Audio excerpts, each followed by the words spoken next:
بسم الله الرحمن الرحيم ياسين والقرآن الحكيم إنك لمن المرسلين على صراط مستقيم تنزيل العزيز الرحيم لتنذر قوما ما أنذر آباؤهم فهم غافلون لقد حق القول على أكثرهم فهم لا يؤمنون إنا جعلنا في أعناقهم أغلالا فهي إلى الأذقان فهم مقمحون وجعلنا من بين أيديهم سدا ومن خلفهم سدا فأغشيناهم فهم لا يبصرون وسواء عليهم أأنذرتهم أم لم تنذرهم لا يؤمنون إنما تنذر من اتبع الذكر وخشي الرحمن بالغيب فبشره بمغفرة وأجر كريم إنا نحن نحيي الموتى ونكتب ما قدموا وآثارهم وكل شيء أحصيناه في إمام مبين واضرب لهم مثلا أصحاب القرية إذ جاءها المرسلون إذ أرسلنا إليهم اثنين فكذبوهما فعززنا بثالث فقالوا إنا إليكم مرسلون قالوا ما أنتم إلا بشر مثلنا وما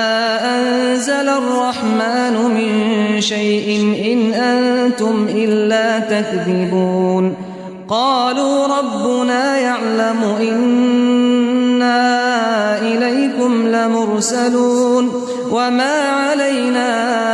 إلا البلاغ المبين قالوا إنا تطيرنا بكم لئن لم تنتهوا لنرجمنكم وليمسنكم منا عذاب أليم قالوا طائركم معكم أئن ذكرتم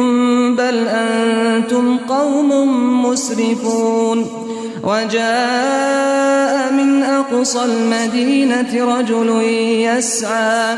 قال يا قوم اتبعوا المرسلين اتبعوا من لا يسألكم أجرا وهم مهتدون وما لي لا أعبد الذي فطرني وإليه ترجعون أأتخذ من دونه آلهة إن يردني الرحمن بضر لا تغني عني شفاعتهم شيئا ولا ينقذون إني إذا لفي ضلال مبين إني آمنت بربكم فاسمعون قيل ادخل الجنة قال يا ليت قومي يعلمون بما غفر لي ربي وجعلني من المكرمين وما أنزلنا على قومه من بعده من جند من السماء وما كنا منزلين إن كانت إلا صيحة واحدة فإذا هم خامدون يا حسرة على العباد ما يأتيهم من رسول إلا كانوا به يستهزئون ألم يروا كم أهلكنا قبلهم من القرون أنهم إليهم لا يرجعون وإن كل لما جميع لدينا محضرون وآية لهم الأرض الميتة أحييناها وأخرجنا منها حبا فمنه يأكلون وجعلنا فيها جنات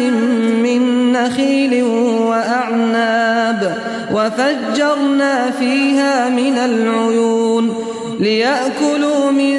ثمره وما عملته أيديهم أفلا يشكرون سبحان الذي خلق الأزواج كلها مما تنبت الأرض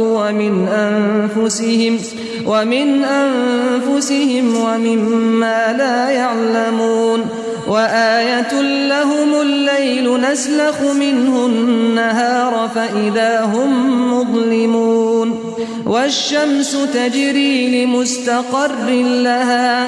ذلك تقدير العزيز العليم والقمر قدرناه منازل حتى عاد كالعرجون القديم لا الشمس ينبغي لها أن تدرك القمر ولا الليل سابق النهار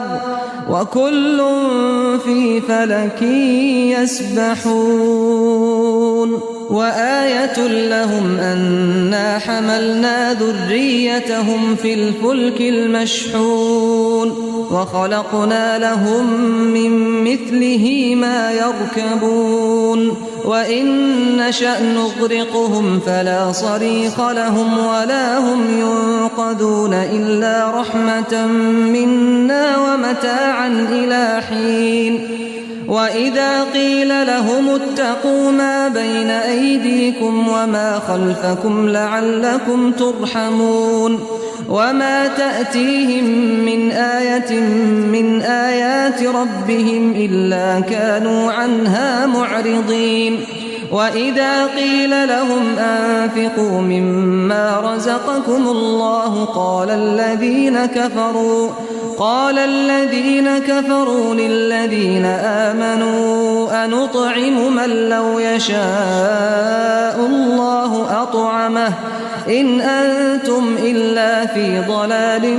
مبين ويقولون متى هذا الوعد إن كنتم صادقين ما ينظرون إلا صيحة واحدة تأخذهم وهم يخصمون فلا يستطيعون توصية ولا إلى أهلهم يرجعون ونفخ في الصور فإذا هم من الأجداث إلى ربهم ينسلون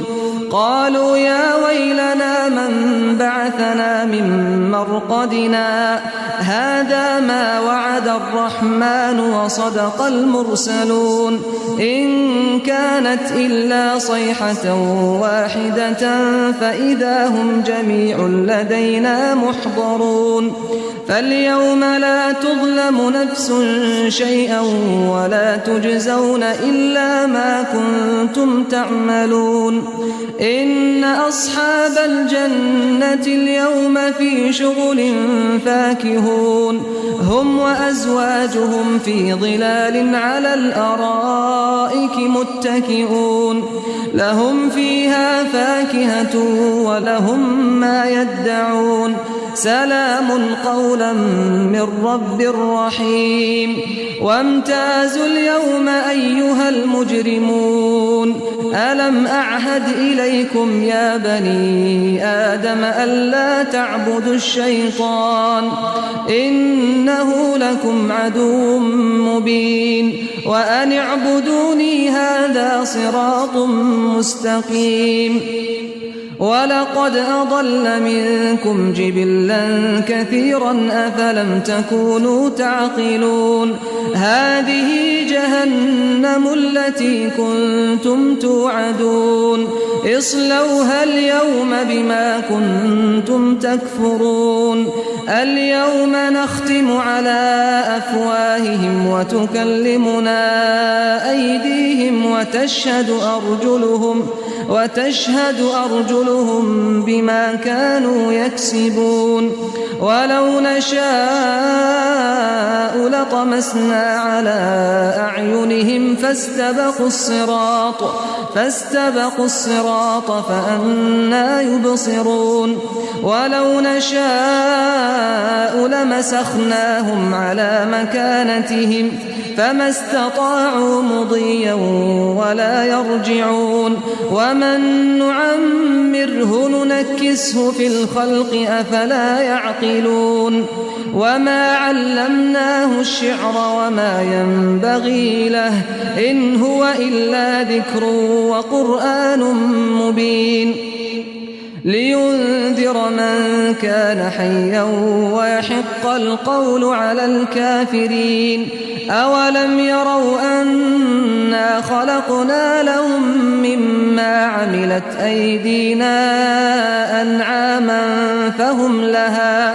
فهم لها مالكون وذللناها لهم فمنها ركوبهم ومنها يأكلون ولهم فيها منافع ومشارب أفلا يشكرون واتخذوا من دون الله آلهة لعلهم ينصرون لا يستطيعون نصرهم وهم لهم جند محضرون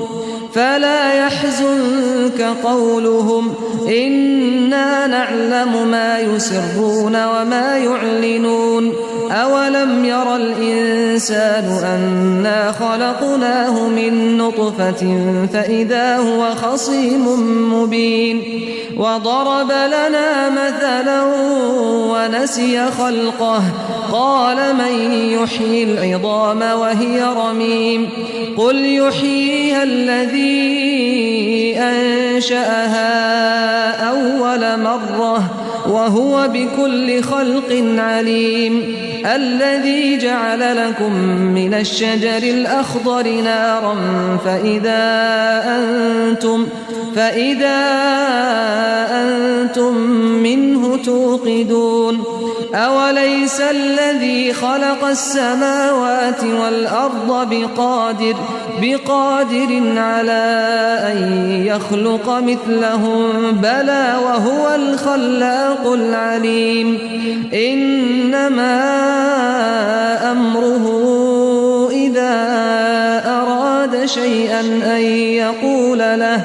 أن يقول له كن فيكون فسبحان الذي بيده ملكوت كل شيء وإليه ترجعون بسم الله الرحمن الرحيم الرحمن علم القرآن خلق الإنسان علمه البيان الشمس والقمر بحسبان والنجم والشجر يسجدان والسماء رفعها ووضع الميزان ألا تطغوا في الميزان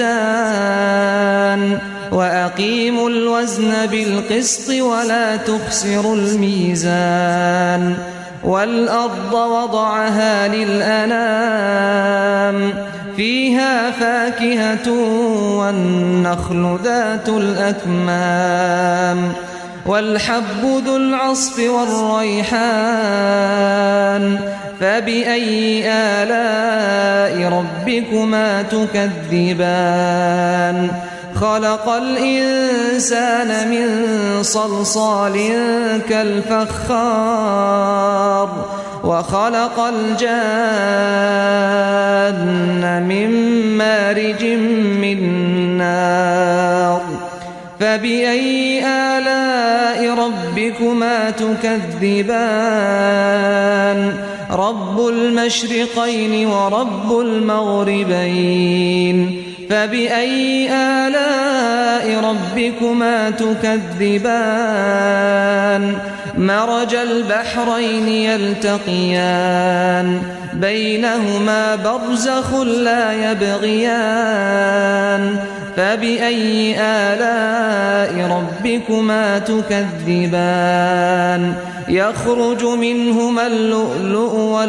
والمرجان فبأي آلاء ربكما تكذبان وله الجوار المنشآت في البحر كالأعلام فبأي آلاء ربكما تكذبان كل من عليها فان ويبقى وجه ربك ذو الجلال والإكرام فبأي آلاء ربكما تكذبان يسأله من في السماوات والأرض كل يوم هو في شأن فبأي آلاء ربكما تكذبان سنفرغ لكم أيها الثقلان فبأي آلاء ربكما تكذبان يا معشر الجن والإنس إن استطعتم أن تنفذوا من أقطار السماوات والأرض إن استطعتم أن تنفذوا من أقطار السماوات والأرض فانفذوا لا تنفذون إلا بسلطان فبأي آلاء ربكما تكذبان يرسل عليكما شواظ من نار ونحاس فلا تنتصران فبأي آلاء ربكما تكذبان فإذا انشقت السماء فكانت وردة كالدهان فبأي آلاء ربكما تكذبان فيومئذ فلا يسأل عن ذنبه إنس ولا جان فبأي آلاء ربكما تكذبان يعرف المجرمون بسيماهم فيؤخذ بالنواصي والأقدام فبأي آلاء ربكما تكذبان هذه جهنم التي يكذب بها المجرمون يطوفون بينها وبين حميم آن فبأي آلاء ربكما تكذبان ولمن خاف مقام ربه جنتان فبأي آلاء ربكما تكذبان ذواتا أفنان فبأي آلاء ربكما تكذبان فيهما عينان تجريان فبأي آلاء ربكما تكذبان فيهما من كل فاكهة زوجان فبأي آلاء ربكما تكذبان متكئين على فرش بطائنها من استبرق وجنى الجنتين دان فبأي آلاء ربكما تكذبان فيهن قاصرات الطرف لم يطمثهن إنس قبلهم ولا جان فبأي آلاء ربكما تكذبان كأنهن الياقوت والمرجان فبأي آلاء ربكما تكذبان هل جزاء الإحسان إلا الإحسان فبأي آلاء ربكما تكذبان ومن دونهما جنتان فبأي آلاء ربكما تكذبان مدهامتان فبأي آلاء ربكما تكذبان فيهما عينان نضاختان فبأي آلاء ربكما تكذبان فيهما فاكهة ونخل ورمان فبأي آلاء ربكما تكذبان فيهن خيرات حسان فبأي آلاء ربكما تكذبان حور مقصورات في الخيام فبأي آلاء ربكما تكذبان لم يطمثهن إنس قبلهم ولا جان فبأي آلاء ربكما تكذبان متكئين على رفرف خضر وعبقري حسان فبأي آلاء ربكما تكذبان تبارك اسم ربك ذي الجلال والإكرام بسم الله الرحمن الرحيم إذا وقعت الواقعة ليس لوقعتها كاذبة خافضة رافعة إذا رجت الأرض رجا وبست الجبال بسا فكانت هباء منبثا وكنتم أزواجا ثلاثة فأصحاب الميمنة ما أصحاب الميمنة وأصحاب المشأمة ما أصحاب المشأمة والسابقون السابقون أولئك المقربون في جنات النعيم ثلة من الأولين وقليل من الآخرين على سرر موضونة متكئين عليها متقابلين يطوف عليهم ولدان مخلدون بأكواب وأباريق وكأس من معين لا يصدعون عنها ولا ينزفون وفاكهة مما يتخيرون ولحم طير مما يشتهون وحور عين كأمثال اللؤلؤ المكنون جزاء بما كانوا يعملون لا يسمعون فيها لغوا ولا تأثيما إلا قيلا سلاما سلاما وأصحاب اليمين ما أصحاب اليمين في سدر مخضود وطلح منضود وظل ممدود وماء مسكوب وفاكهة كثيرة لا مقطوعة ولا ممنوعة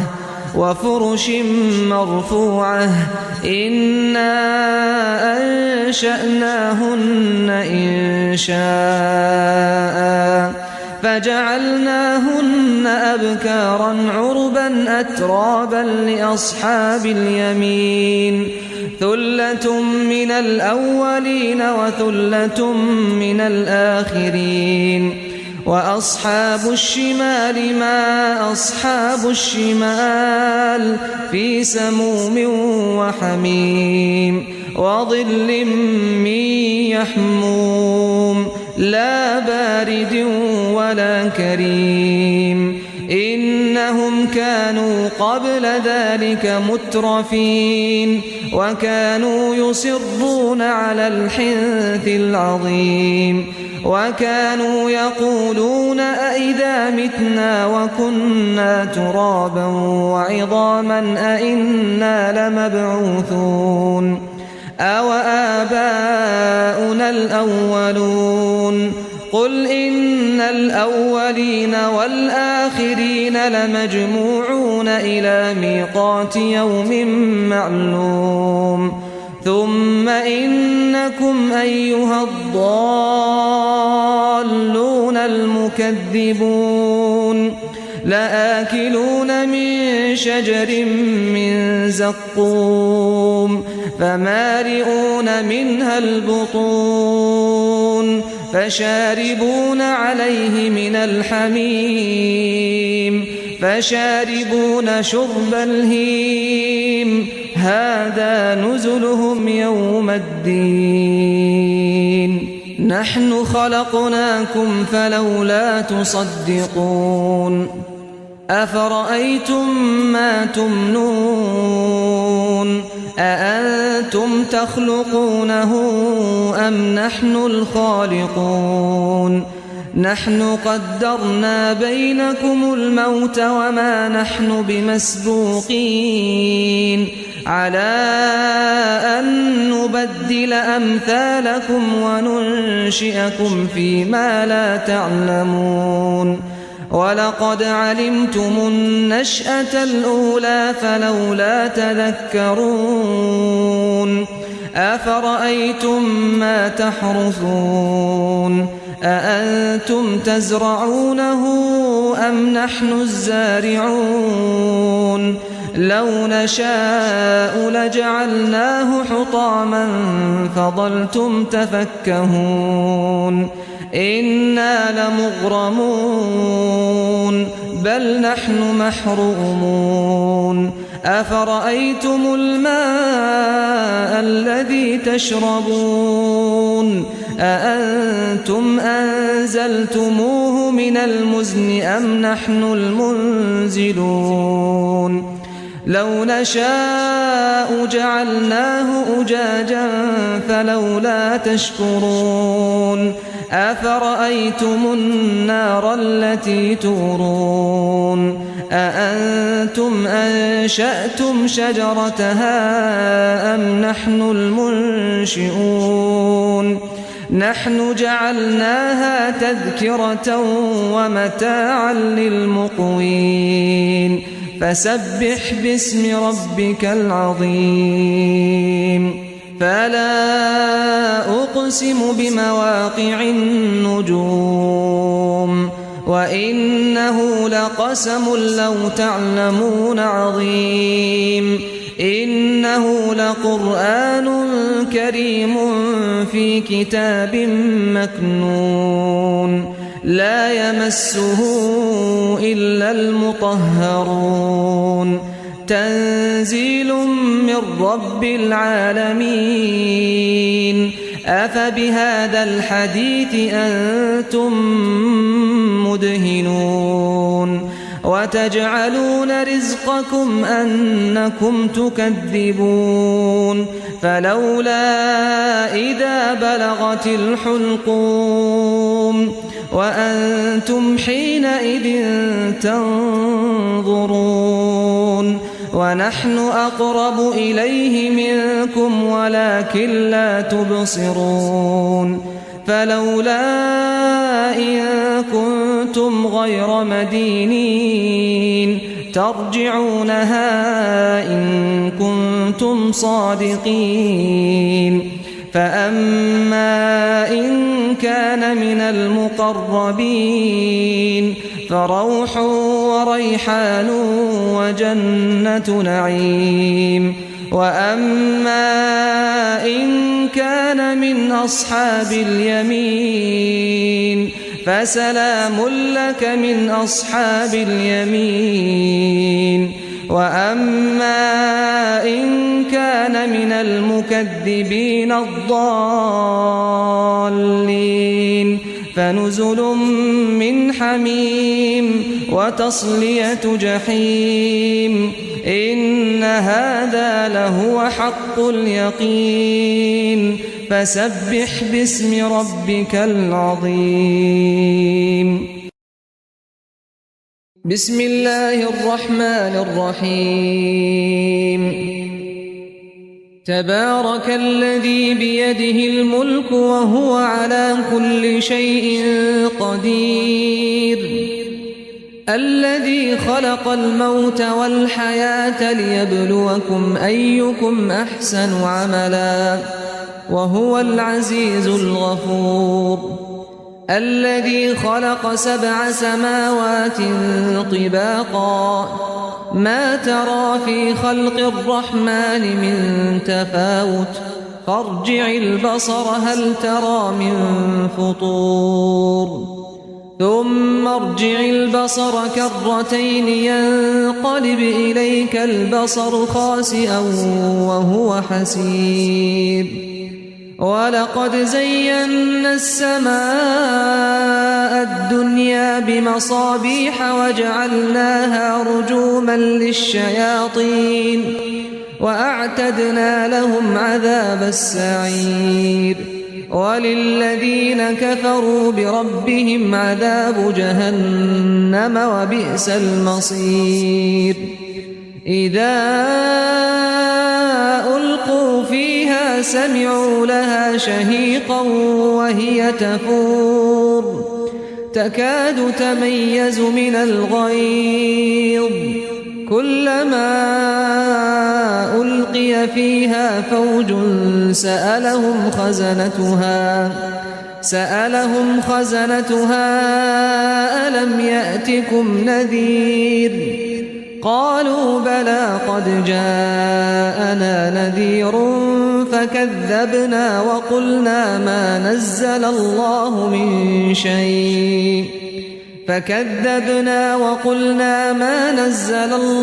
من شيء إن أنتم إلا في ضلال كبير. وقالوا لو كنا نسمع أو نعقل ما كنا في أصحاب السعير فاعترفوا بذنبهم فسحقا لأصحاب السعير. إن الذين يخشون ربهم بالغيب لهم مغفرة وأجر كبير. وأسروا قولكم أو اجهروا به إنه عليم بذات الصدور. ألا يعلم من خلق وهو اللطيف الخبير. هو الذي جعل لكم الأرض ذلولا فامشوا في مناكبها وكلوا من رزقه وإليه النشور. أأمنتم من في السماء أن يخسف بكم الأرض فإذا هي تمور أم أمنتم من في السماء أن يرسل عليكم حاصبا فستعلمون كيف نذير. ولقد كذب الذين من قبلهم فكيف كان نكير. أولم يروا إلى الطير فوقهم صافات ويقبضن ما يمسكهن إلا الرحمن إنه بكل شيء بصير. أَمَّنْ هَذَا الَّذِي هُوَ جُندٌ لَّكُمْ يَنصُرُكُم مِّن دُونِ الرَّحْمَٰنِ إِنِ الْكَافِرُونَ إِلَّا فِي غُرُورٍ أَمَّنْ هَذَا الَّذِي يَرْزُقُكُمْ إِنْ أَمْسَكَ رِزْقَهُ بَل لَّجُّوا فِي عُتُوٍّ وَنُفُورٍ أَفَمَن يَمْشِي مُكِبًّا عَلَىٰ وَجْهِهِ أَهْدَىٰ أَمَّن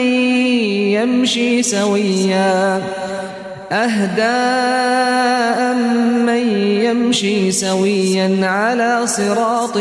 مُّسْتَقِيمٍ قُلْ هُوَ الَّذِي أَنشَأَكُمْ وَجَعَلَ لَكُمُ السَّمْعَ وَالْأَبْصَارَ وَالْأَفْئِدَةَ قَلِيلًا مَّا تَشْكُرُونَ قُلْ هُوَ الَّذِي ذَرَأَكُمْ فِي الْأَرْضِ وَإِلَيْهِ تُحْشَرُونَ وَيَقُولُونَ مَتَىٰ هَٰذَا الْوَعْدُ إِن كُنتُمْ صَادِقِينَ قُلْ إِنَّمَا الْعِلْمُ عِندَ اللَّهِ وَإِنَّمَا أَنَا نَذِيرٌ مُّبِينٌ فَلَمَّا رَأَوْهُ زُلْفَةً سِيئَتْ وُجُوهُ الَّذِينَ كَفَرُوا وَقِيلَ هَٰذَا الَّذِي كُنتُم بِهِ تَدَّعُونَ قُلْ أَرَأَيْتُمْ إِنْ أَهْلَكَنِيَ اللَّهُ وَمَن مَّعِيَ أَوْ رَحِمَنَا فَمَن يُجِيرُ الْكَافِرِينَ مِنْ عَذَابٍ أَلِيمٍ قُلْ هُوَ الرَّحْمَٰنُ آمَنَّا بِهِ وَعَلَيْهِ تَوَكَّلْنَا فَسَتَعْلَمُونَ مَنْ هُوَ فِي ضَلَالٍ مُّبِينٍ قُلْ أَرَأَيْتُمْ إِنْ أَصْبَحَ مَاؤُكُمْ غَوْرًا فَمَن يَأْتِيكُم بِمَاءٍ مَّعِينٍ